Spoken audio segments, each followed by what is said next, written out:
Last month, we had NXT and AEW opposite on a Tuesday. Tony Khan took his show to NXT's night.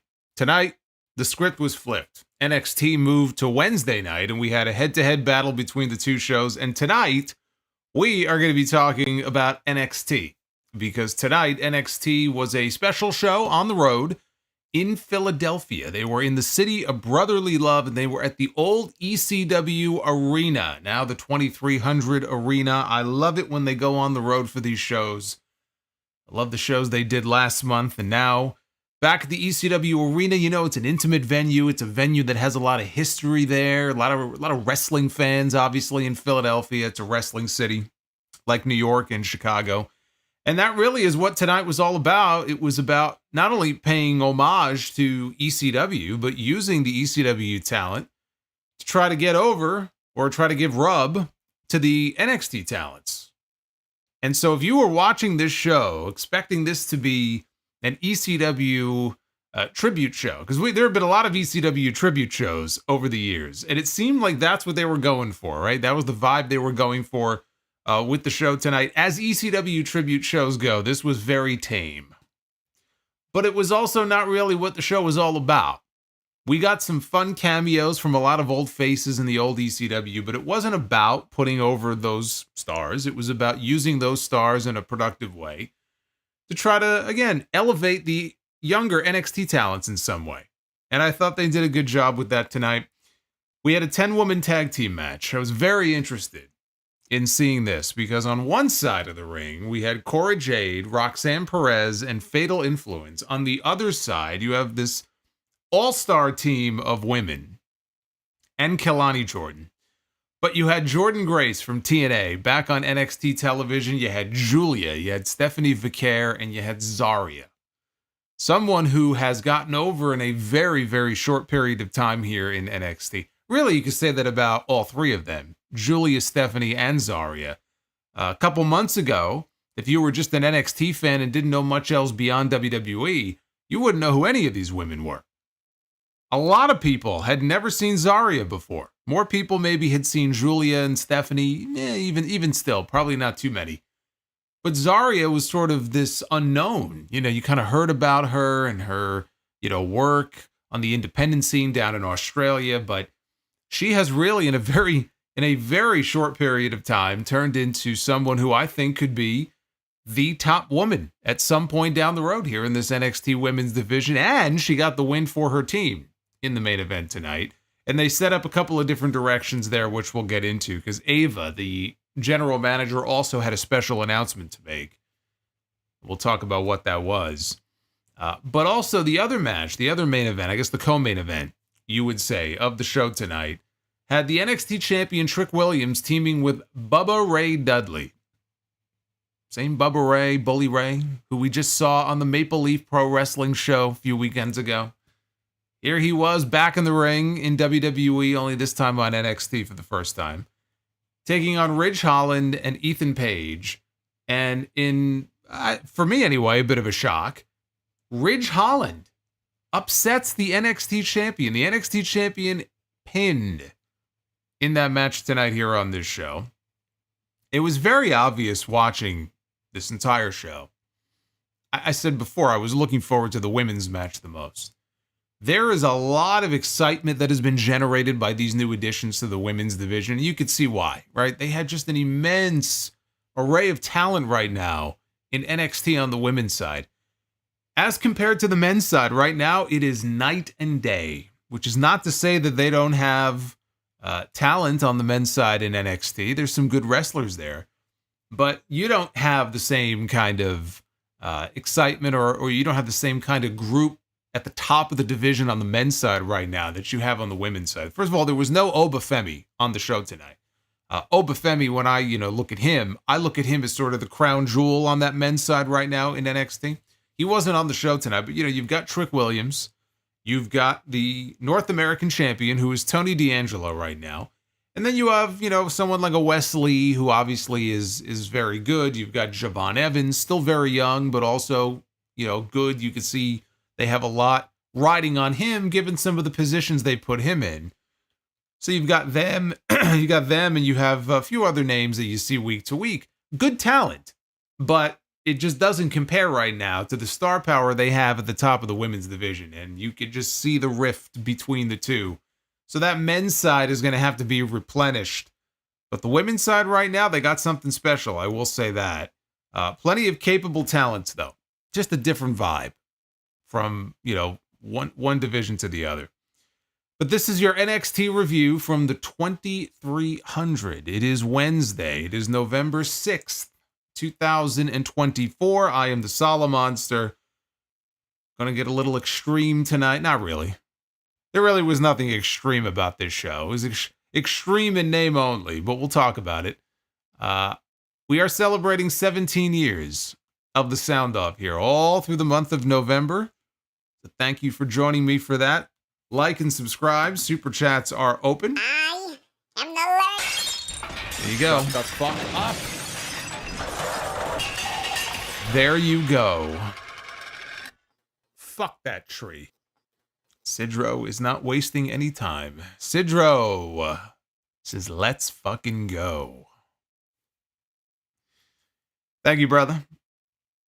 As I was saying, super chats are open, so get them on in if you got questions or comments, or you just want to support. I'll be going through those a little bit later on. We got a new video to open the show tonight, set to the tune of the old Harry Slash ECW theme song. I love that theme song. I wish they would have played the longer version of the theme. They played a very truncated, condensed version of it here, but I was still happy to hear it. Kind of sets the tone for the show. Takes me back to 3 o'clock in the morning, watching ECW on television on the MSG network here in New York. I didn't watch ECW on a regular basis, but when I did, it was fucking late. So they were from the corner of Swanson and Rittner. It is no longer the same exact venue as it was, as it looked 25 years ago, 30 years ago. It's been renovated since then. But it is still the ECW arena. It will always be the ECW arena. To those who have been there and remember those old shows, I thought it looked great inside the venue. They even had a fan dressed up in the front row as the old Hat Guy. I don't think it was Hat Guy, but he looked like Hat Guy. And, with the lighting and the way that they were packed in there, I don't know what the actual attendance was. It could have been under 1,000, but they got plenty of people in there. Again, it's not a giant venue. But with the lighting and just the way everybody was packed in there, you know what it reminded me of? Some of the Shotgun Saturday night shows in the early days when they were going around the city to different venues. They were at the Mirage nightclub and then the All-Star Cafe and different places like that. It kind of had that vibe to it. So I like that.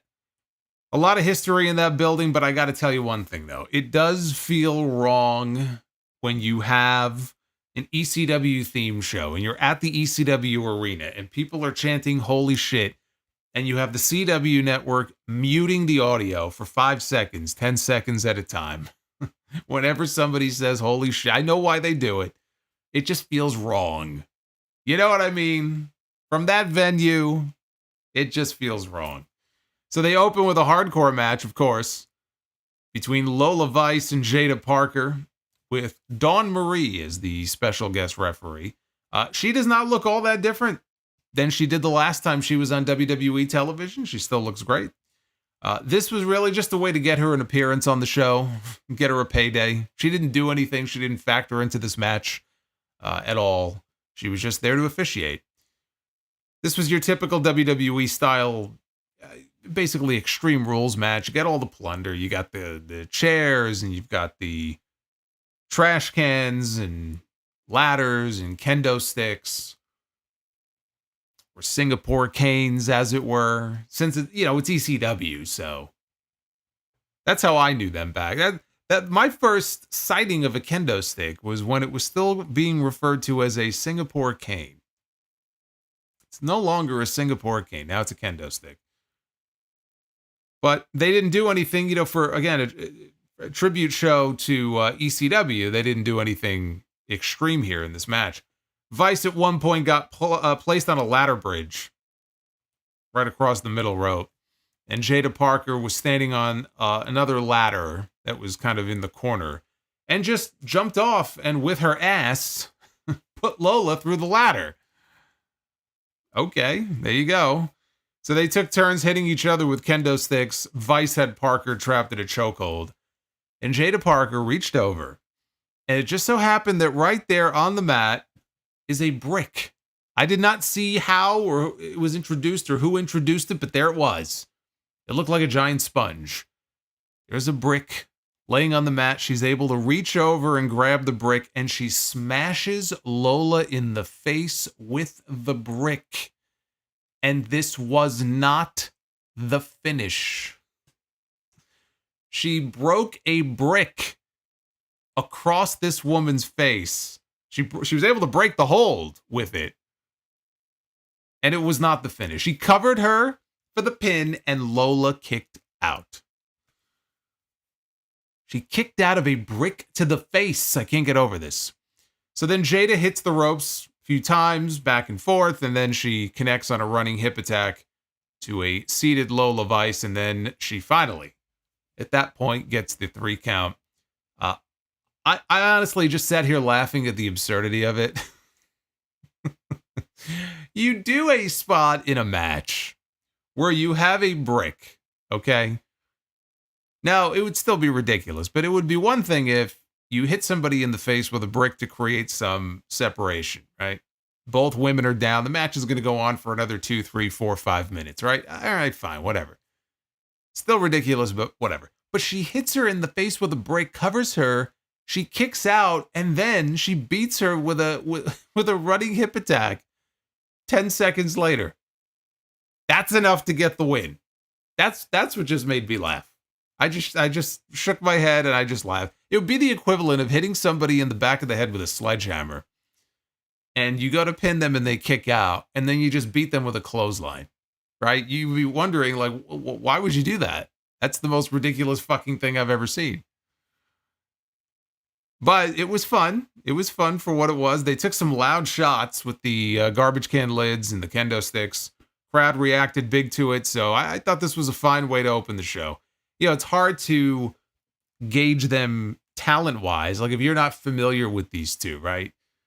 And you watch them in a match like this, it's hard to gauge their the level that they're at this point in terms of their in-ring, because they're just using all kinds of weapons and they're doing big spots, and so you can't really fully judge. But everything that I have seen of Lola Vice, I've seen enough of Lola to know that everything I've seen of her, and I know she's got the fighting background, she's, Taekwondo background, and she fought in Bellator, so she's legit. She's got a ton of potential. And she looks great, so of course she's going to attract a certain audience that way. But when the bell rings, she could go. So she's someone who I think will one day be a big player on the main roster, which is not to say Jaida Parker won't, but Lola is the one who I would be paying attention to. Rob Van Dam was here. He was in the back telling Kelani Jordynne, who was doing the full splits, getting ready for her match, telling her how impressed he was. He gave her some advice, and she pointed Rob in the direction of Ava's office, in case he wanted to go talk to the GM. All of a sudden, Wes Lee runs in to attack RVD. Now, they shot this in such a way where we didn't actually see the attack. Cameraman and the camera got knocked down. That we could hear him hitting RVD. Oh, Alex, thank you for the Brie mode.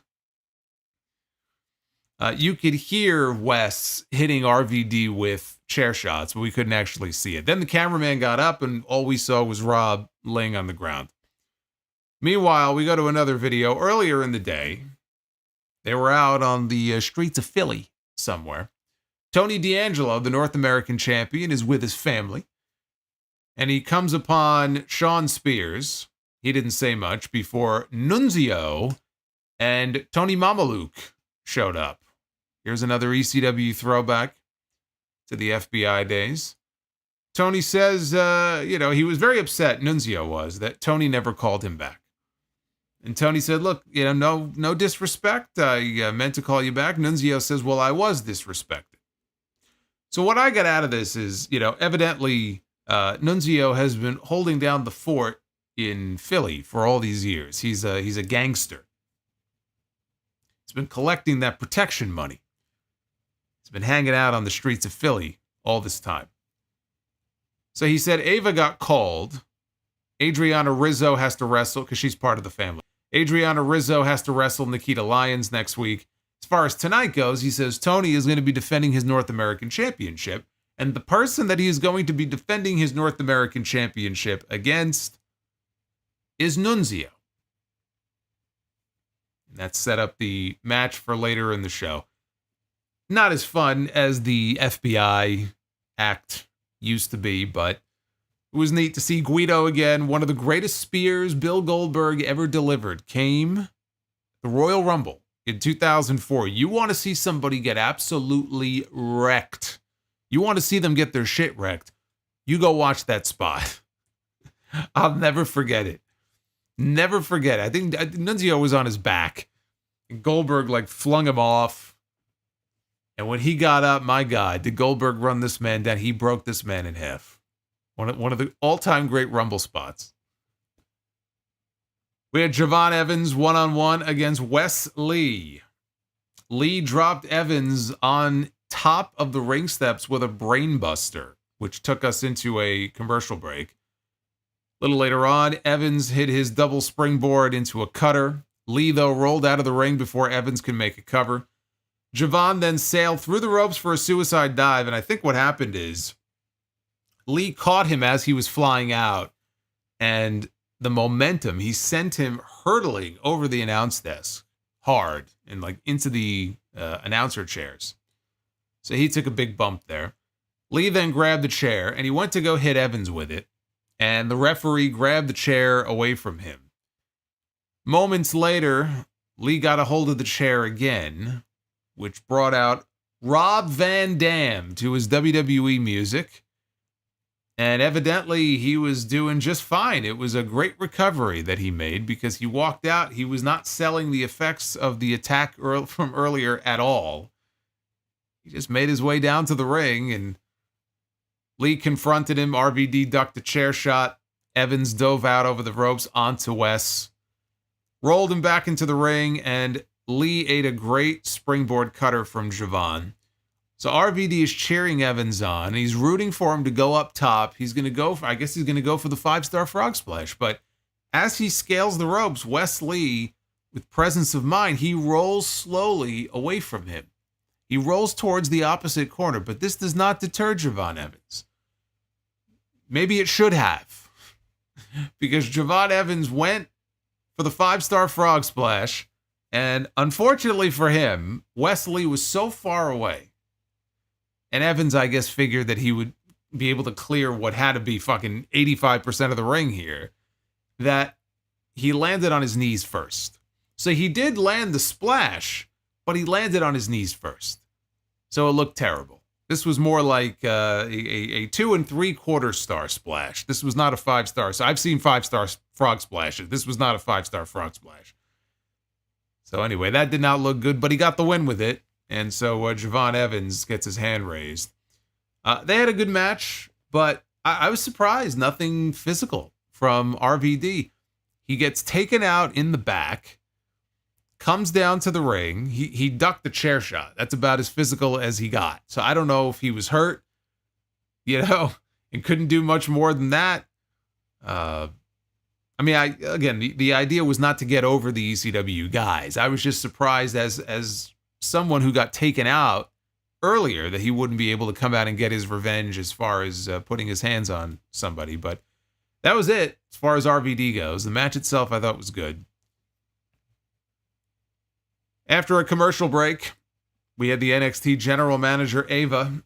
She was in the ring with Stevie Turner and Robert Stone. This was the big announcement that they were hyping up on social media the last couple of days, that Ava was going to be on NXT tonight. And Ava was going to make a special announcement. Everybody was wondering, what is this big announcement going to be? Are they just trolling Tony Khan because they're competing against him tonight? And of course, the big announcement, that's Tony Khan's thing. So what is the announcement going to be? My idea, which I think would have been much better, and they did not go with, but my thought was that we may get a women's NXT War Games match at Survivor Series this year, because there is no obvious women's War Games match in the pipeline right now. I'm sure they're going to do one. But especially with Rhea Ripley going down with the orbital injury, I thought maybe Team Liv and Team Rhea. Well, Rhea's out of the picture now. So you have all of these women already. And it's not like we haven't seen NXT in years past be a part of Survivor Series. I mean, they got the win 5 years ago, didn't they? I mean, they were racking up wins over Raw and SmackDown. I think they won the night. So it wouldn't be that far-fetched to say, you know what? You 5 women and you 5 women, the ones that were in the main event tonight, if we ended up, let's say, with a non-finish, no decisive winner, that they could run it back, but this time in a War Games match at Survivor Series. And I think that would have been badass. But that was not the announcement. The announcement was that this year's NXT Deadline PLE is going to be taking place on Saturday. I believe it's a Saturday, December 7th in Minneapolis, which got loud boos from the fans in Philly. As soon as she said Minneapolis, the boo birds were out here in Philadelphia. So Stone cut a promo, basically healing on the fans, and New York fans are better, which they are. So that got him a lot of heat. The lights go out. Another Tony Khan gimmick. The lights go out, and when the lights come back on, Robert Stone has no idea that standing behind him in the corner is Rhino, the former ECW World Champion. He turns around, he gets gored, and the fans are happy. Fun cameo for Rhino. Rhino was just inducted into the TNA Hall of Fame at Bound for Glory, and so here he was, yet again, this time in NXT tonight. The Iron Survivor Challenger matches, or Iron Survivor qualifying matches, they're going to kick off on TV next Tuesday, they mentioned. I like the concept. I talked about this before. This is going to be, I believe, year number 3. They started this in 2022. And NXT, it's like a petri dish, okay? Like, you never know. You could come up with so many new ideas, and some of them will work and some of them won't. It's this great experiment that WWE has. And one of the concepts that they have tried and they have hit on, I think, with success is the Iron Survivor Challenge. You get these 5 men or 5 women, 25 minutes. Whoever racks up as many wins as possible in a 25-minute span, they win. They get, I think, a world championship match. I didn't know what to make of it the first time I saw it, and I really enjoyed it. So they're going to be running it back again next month. That's the new December tradition here in NXT. I am the Lord. Shut the fuck up.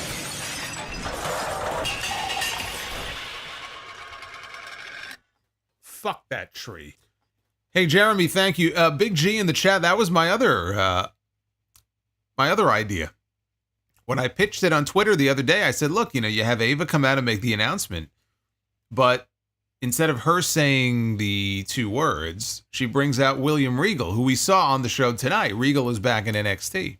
You have Regal come out and let him yell, War Games, right? You got to hear him say it at least one more time. Like, it would have been perfect. I'm kind of pissed now. They didn't go with my idea.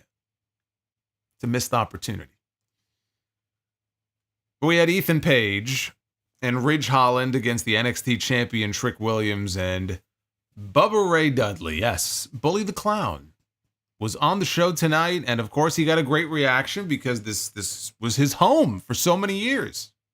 This is where he made a name for himself, one of the buildings where Bubba Ray Dudley became part of ECW lore, and insulted many a woman in the crowd, saying things that I will not repeat here on YouTube, or else I'll be demonetized. And he would have been muted on the CW network. This is a very different, older Bubba Ray who doesn't do that stuff anymore. Back in the day, nothing was off limits. That's the way it was. Today, you'll get canceled. The story here was Ridge Holland pinning the NXT champion, which I was not expecting.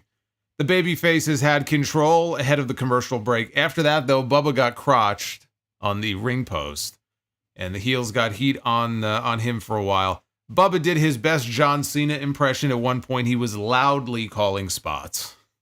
I knew what they were doing before they even did it. Hot tag to Trick. Then we got all 4 men in the ring. And for the finish, Ridge Holland dodged Trick's knee strike, the Trick knee, and then he rolled him up and he pinned him. The shock pin. Ridge Holland pins the NXT champion here. The match itself was nothing special. I thought it was perfectly average. But the story was Ridge pinning the champion, which should obviously lead to a championship match now. I don't know if that's going to be on TV. I don't know if they might save that for Deadline next month. I can't say that match does a fucking thing for me. If it does for you, great, but it doesn't do anything for me.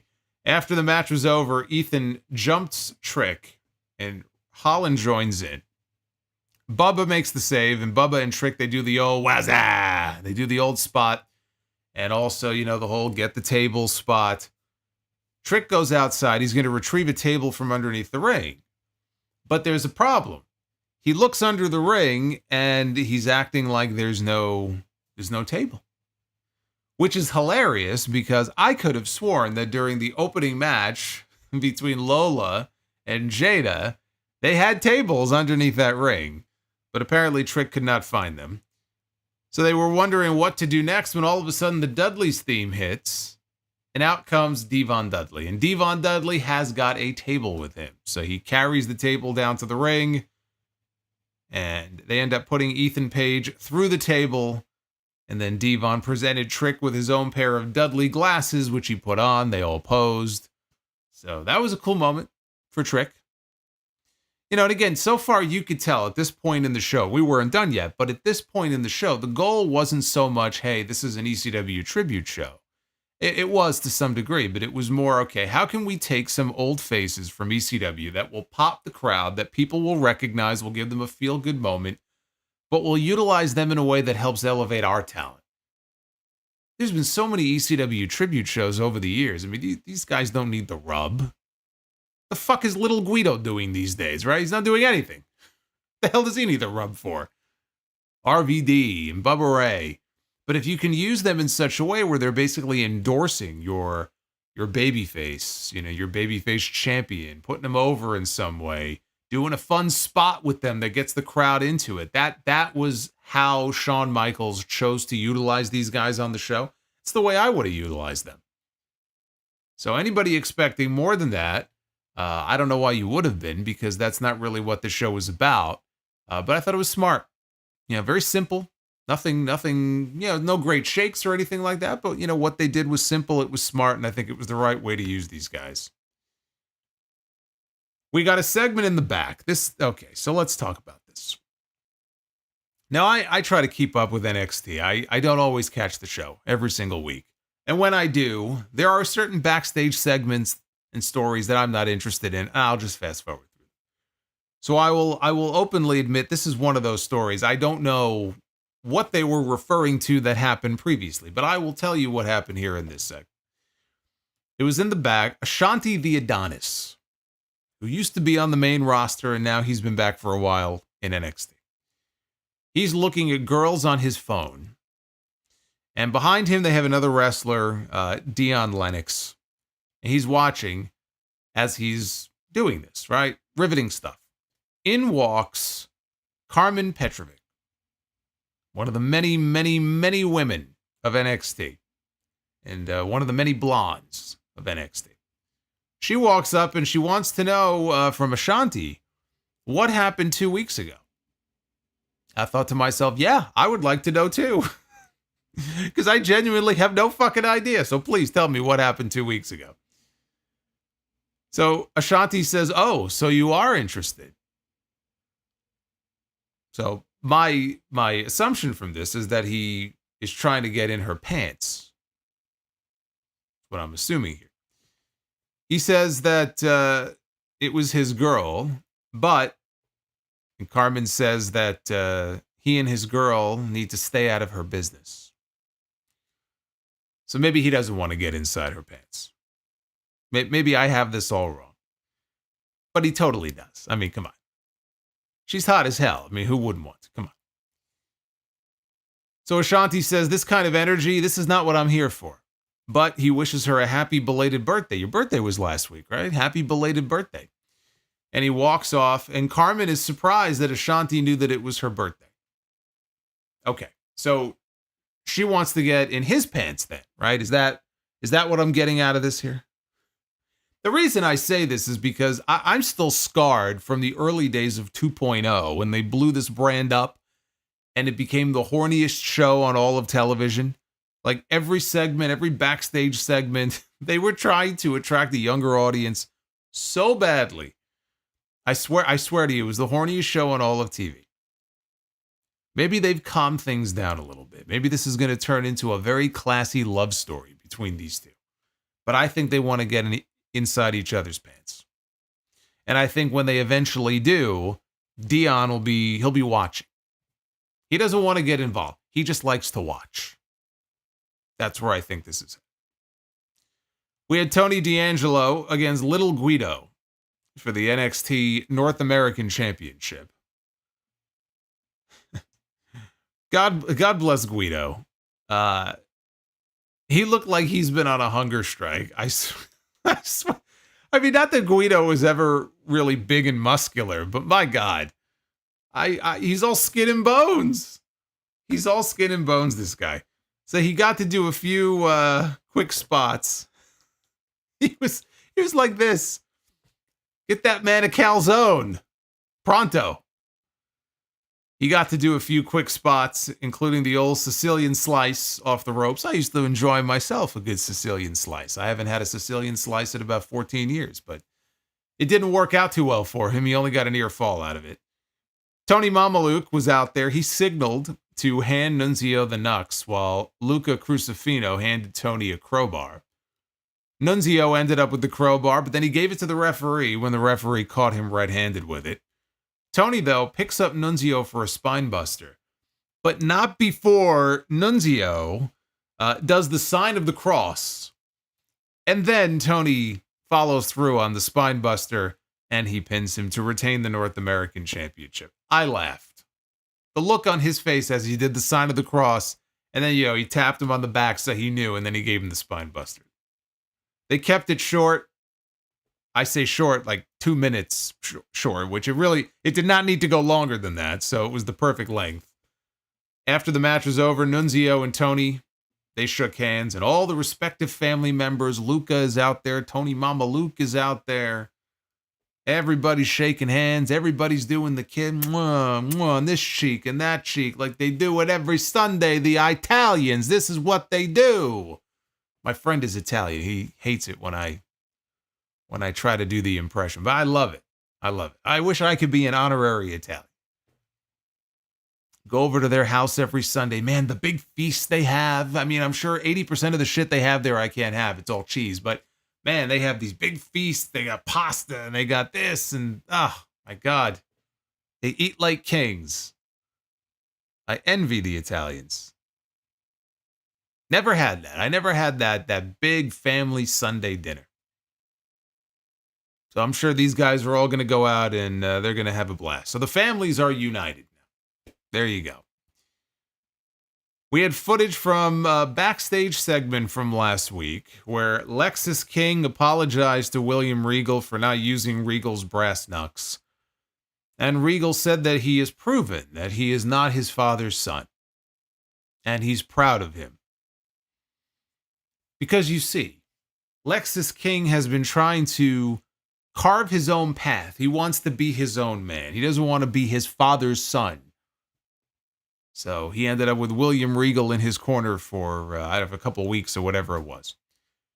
So anyway, King walks off. Regal ends up running into Charlie Dempsey and the No Quarter Catch crew. And Regal remarked to Dempsey that Lexis King is in fact not his father's son. Yeah, tell me about it.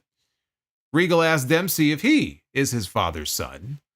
And Dempsey says, time will tell. Funny.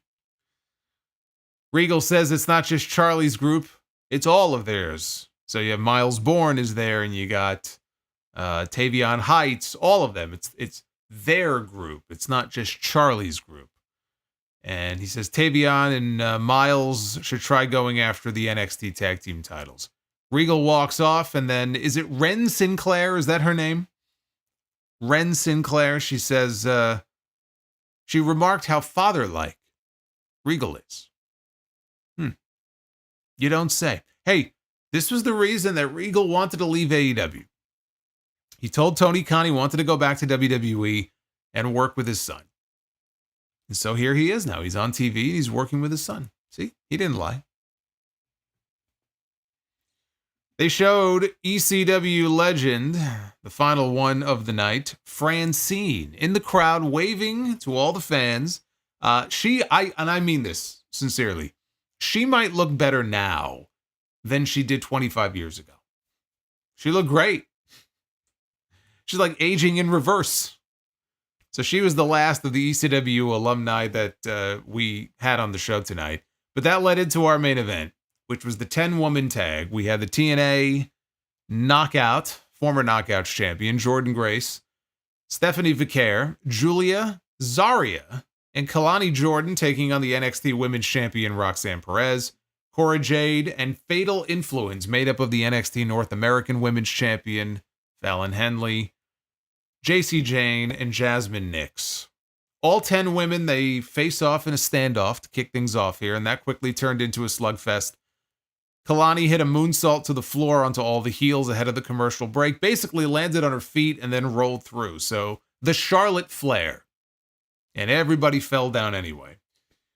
Later on, Kelani was able to get away from Cora and JC and tags in Jordynne Grace, and Jordynne Grace gets into this ring and she looked like a beast. She is just mowing everybody down. Zaria tags in. We get a double power bomb by Grace and Zaria. Roxanne comes flying in off the top rope to break up the count. Roxanne knocks Zaria out of the ring, but Giulia grabs Roxanne for a spinning Michinoku driver. Everybody comes in. Chaos ensues. Out walks Lash Legend and Jakara Jackson, who have been getting a lot of FaceTime on television across all 3 shows. They were even in Riyadh last weekend. Okay, so they've been everywhere. They've been all over the place. And they were just in time here before, because I was watching the clock and we were getting awfully close to 10 p.m. So you knew that the finish was coming very soon. Giulia takes out Jakara. Stephanie takes out Lash. That'll be a tag team match. Roxanne trades counters with Zaria. Zaria tries for a spear, but accidentally takes out Jordynne Grace with it. She did not mean to do that. Roxanne went for pop rocks. Zaria countered, drops her with an F5, and pins her to win the match for the babyfaces, who all celebrate with their hands raised. To close out the show, we didn't see any ugliness between Zaria and Jordynne Grace, but you have to imagine that that's going to lead somewhere. So that's one aspect to keep an eye on here. I thought it was a good match. Everyone had a chance to shine, even just a little bit. And I mentioned this earlier, but again, in a very short period of time, what they have been able to do is establish Giulia, Stephanie, and Zaria as big stars at the top of that women's division. Giulia even has not been around for very long. Stephanie for less time. Zaria's been, we've been running vignettes for a few weeks, but she only first showed up at Halloween Havoc. So a week and a half, right? She hasn't been around very long already. She's mixing it up with the top women in the division. She's pinning the NXT Women's Champion in this match, which puts her in line now for a shot at Roxanne's title. And much like the men, look what they did with Ridge Holland and Trick Williams. I don't really care for the match, but they want to put Trick in there with somebody that he can beat.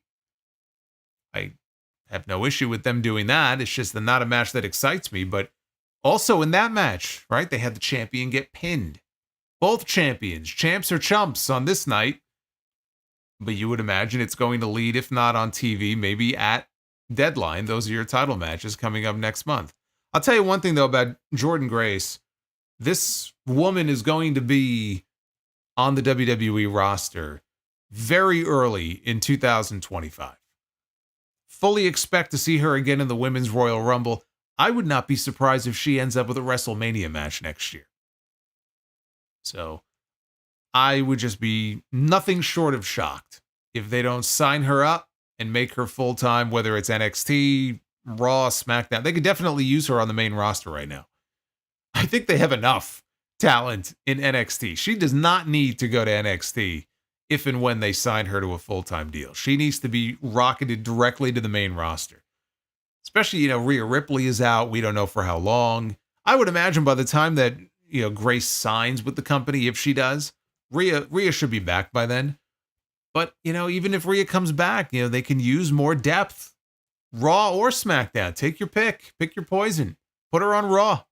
Let's do Rhea Ripley and Jordynne Grace. Right? I mean, you don't have to go into it right away, but, you can build to it. But my point is, we've already seen her in NXT make several appearances, and she's not even full-time yet. Once she becomes full-time, I just don't see what would be accomplished by just sending her back to NXT. The NXT women's division is in very good hands right now, even without her. But the main roster can most definitely use somebody like her.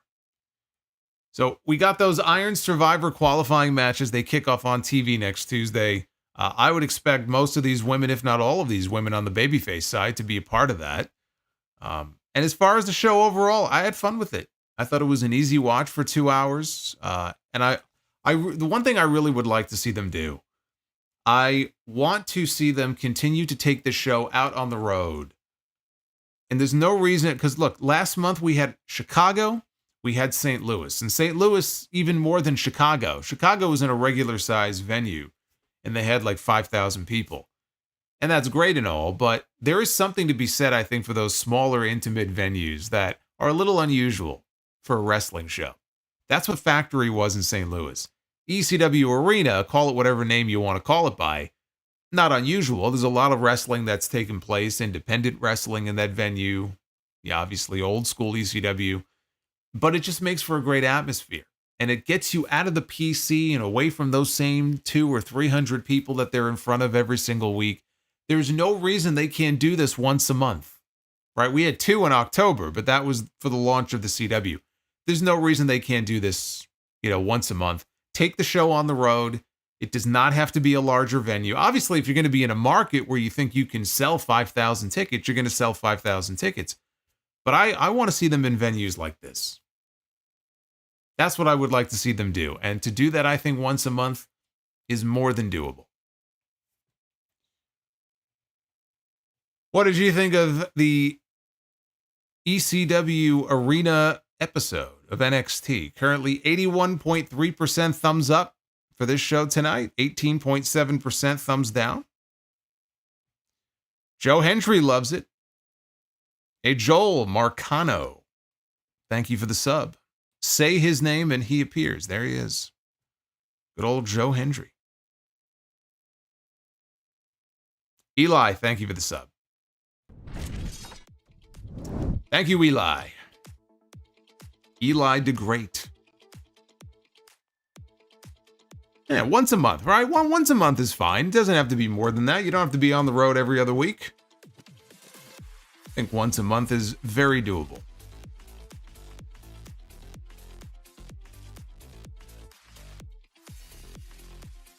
Take a look at your messages here. Thank you for the super chats. We don't have a lot to get through, so this should be relatively quick. Sidro kicking us off. How you doing, Sidro? Watching you, or what do you call a fat Cajun who lies all the time? A jumbo liar. Oh. Also, why do people in Athens hate getting up early? Because dawn is tough on Greece. Okay. All right. You know what? You got me on that one. I was gonna boo you, but I can't. I can't boo you for that. That was actually that one was actually very good.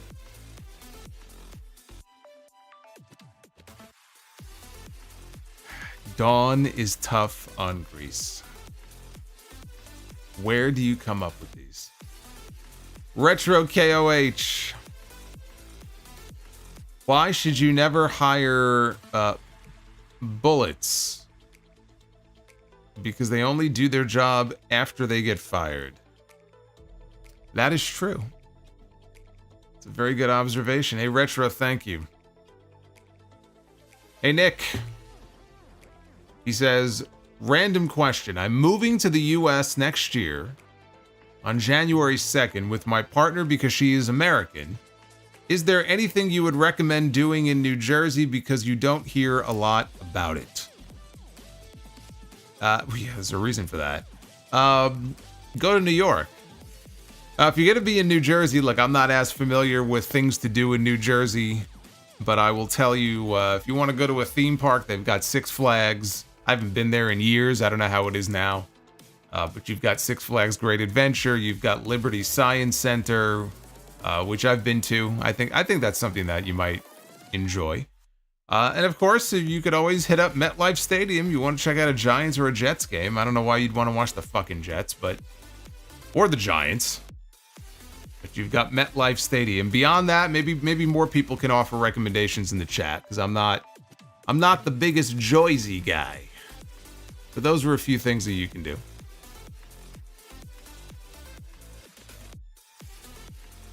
I'll ask a few people. I know a few people in waste management over in Jersey. I'll try to find out for you. Alfonso with the $9.99. Had to take a cold shower after that 10-women tag team match, and I can say with confidence, WWE's women's division is in great hands with these 10 women alone. Could we see an NXT Evolution special very soon? I'll tell you what, if they were going to do an Evolution special again, they certainly have the women for it. You could even have a mix of main roster and NXT women. I don't see it happening, but why not? They've got the talent to do it.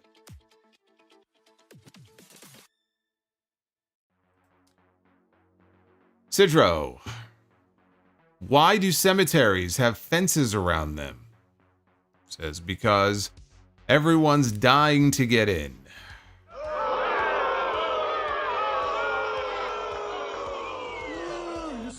Also, why did the veterinarian prescribe birth control pills for dogs? It's part of an anti-litter campaign. Hashtag I love you solo. Do you? I'm questioning that.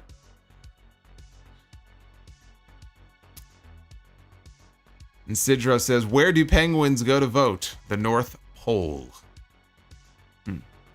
Well, I mean, that's an easy one. Jeremy Rose, Jaida Parker versus Bianca is going to be money in the future. Could be. Or Bianca against Lola Vice.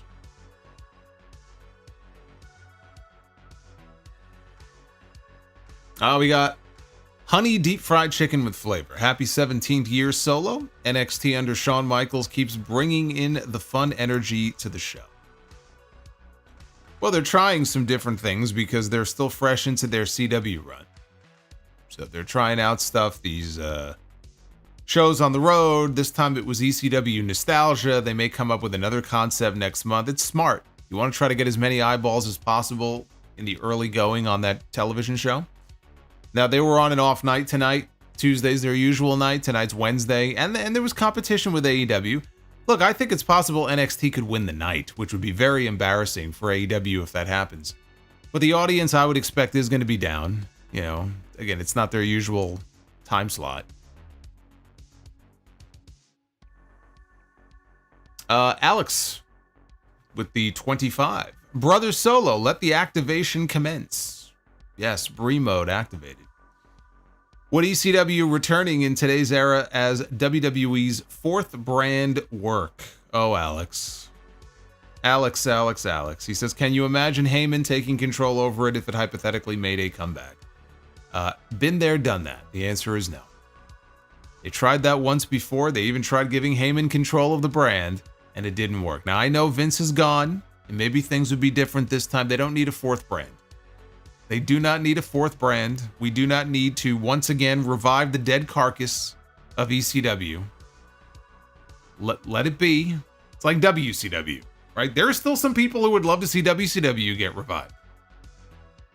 Leave it alone. leave it in the graveyard. You want to do a little tribute like this every now and then, that's fine. Some people get to make a cameo, they get a payday out of it, that's fine. We do not need another ECW revival. Sidro, brick spot. Song comes on. She's a brick house.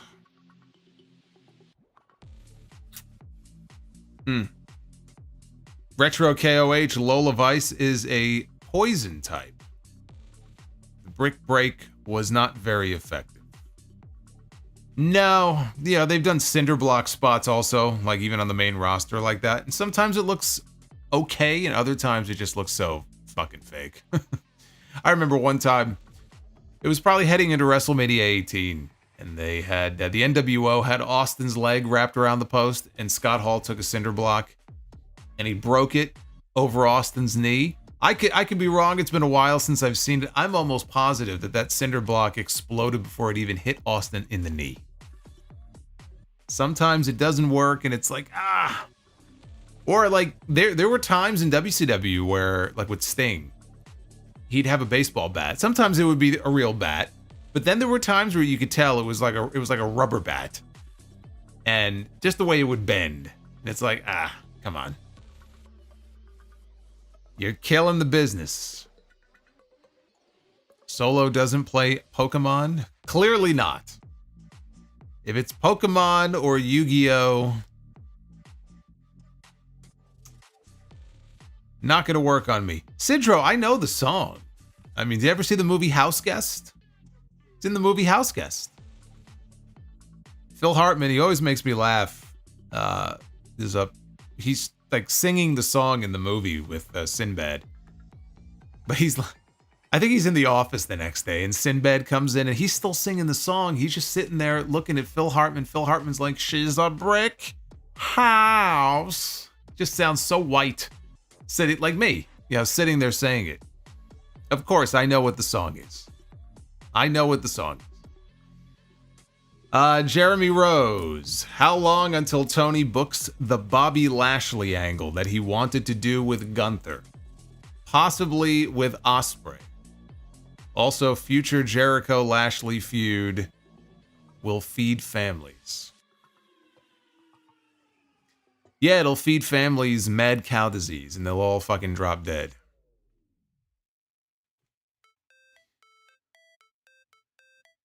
Honey deep fried chicken with flavor. Jaida Parker, she's a brick house. She's the one, the only one, built like Ms. Parker from Friday. Well, you guys got to take a cold shower, man. She's a brick house. She's my tomato. She's letting it all hang out. Jeremy says, who do you think in NXT has the brightest future? I mean, that's hard to narrow it down to just one. I mean, so many of the women, I think, especially with the lack of depth right now, I feel like, as far as like really big female stars on the main roster, you could take so many of the ones in NXT right now, and I think with the same push, they would do very well. So I think someone like Giulia, but Stephanie is great too. They have very bright futures. In terms of like the homegrown talent, quote unquote, I come back to Oba Femi. I think Trick Williams will do well, but Oba just has all the tools to be a huge star.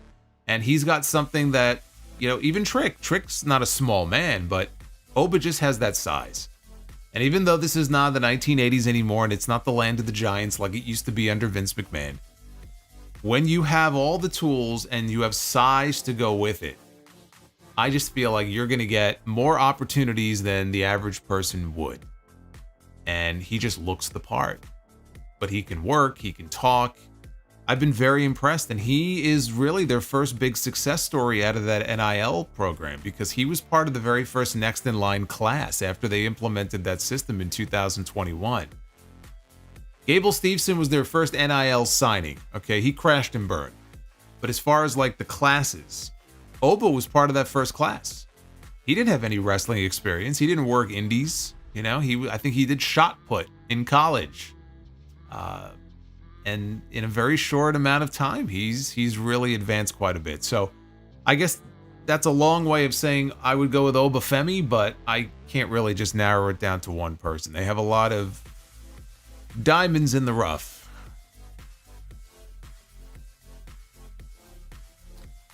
Food Hive with the $9.99. What's going on, Food Hive? He says, I've been recovering from an injury and was excited to finally be back off in time to make a stream. So forgive me if I missed something, but what the fuck is going on here?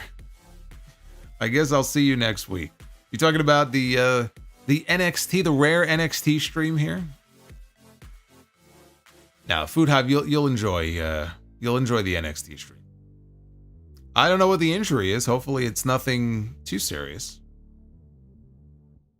I hope you're doing well. Heal quickly.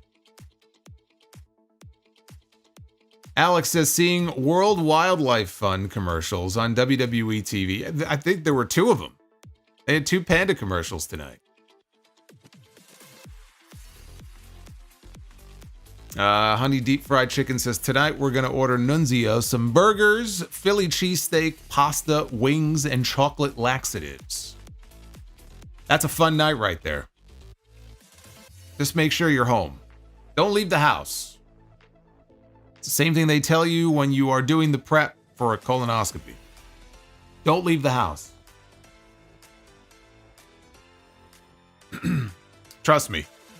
Don't leave the house. He says also NXT or WWE needs to do a Team America against Team World tag matches for both men's and women's. So much international talent in the company. They could. I don't know if there would be mass appeal for it, but they certainly have the talent for it. TNA did that. I don't know if they still do, but I know TNA did that. Isaac, bring NXT to the Hammerstein. I've been saying that for the longest time, brother. You gotta bring NXT to the Hammerstein Ballroom. I don't know why AEW or WWE has not gone back there. I know that it is not the best venue in terms of TV, in terms of setting up production. And you know, these days, as elaborate as their production is, it's not the greatest venue in the world. I have heard that. But even still, to do a one-off, you could do a one-off. No reason you can't do one special show there, and I don't care who does it. Because if Tony Khan brings AEW there, you're going to have a hot crowd. That Dynamite show will have more energy than Dynamite has had probably in years. And if they want to bring NXT there, again, I think, like tonight, it would be a lot of fun. I just don't know. I don't know why they don't. Maybe they have tried, and for whatever reason, they just haven't been able to do it. I mean, I suppose it's possible, but I don't know. Hopefully one of these days we'll get another show at the Hammerstein. I've been there many times. I've been to the Grand Ballroom upstairs. I've been on the main level where the actual Hammerstein is. And you can pack that in easily, and you'll have a hot crowd. So thank you guys for the super chats. I know we normally do AW on a Wednesday, but I was not going to watch both and go back and forth and miss stuff. I need to focus my attention on each show. And I just was more interested in the NXT show tonight. So I chose to go with NXT. The AEW show, I'll probably watch it later. And I will save my thoughts on that for the podcast on Sunday. So if you want my AEW thoughts, you'll get them there. Sidro with a 5. Sidro says, picture this scenario in this joke. What are the 2 worst illnesses to have? Alzheimer's and diarrhea. You would be running but don't know where. Ugh, that's terrible. Sidro, what is this book? You have to have like a book of jokes. You have to. Like Ellie on The Walking Dead. She has her joke book. I picture Sidro walking around with his backpack on like Ellie. Right? Sidro with the ponytail reading jokes out of his joke book. Yeah, you could actually get that joke book on Amazon. Forgot the name of the author, but it's a real book. I've looked into it. Anyway, hope you enjoyed the review. Something a little bit different for a change. I thought it was a fun show. I hope, fingers crossed, I hope that AEW is a fun show this week. It's been hit or miss, so we'll see. But the next time I am live, it should be Friday night for SmackDown. I'll keep you guys posted. It should be fine, but hopefully I'll be able to make that show. So that'll be Friday night. We'll get the follow-up to the Bloodline angle. Roman Reigns and Sami Zayn and Jey Uso and Jimmy Uso. And hopefully we'll try again for Be the Booker because we were way off the goal tonight. Not even close. But that's going to be up to you guys. Honey Deep Fried Chicken says, Jamie Hayter looks like Daphne from Scooby-Doo. You know what? She does. That's a really astute observation. She does. She looks like something out of an Austin Powers movie. But she still looks great. Even though people call her Discount Becky Lynch because they think she came back trying to look like Becky Lynch. Jamie Hayter is awesome. All right, be well. Stay safe. Have yourselves a good night. And come on back. We'll be live after SmackDown. And then, of course, episode 887 of The Sound Off coming up this weekend, celebrating 17 years all month long of The Sound Off. Till then, take care, guys.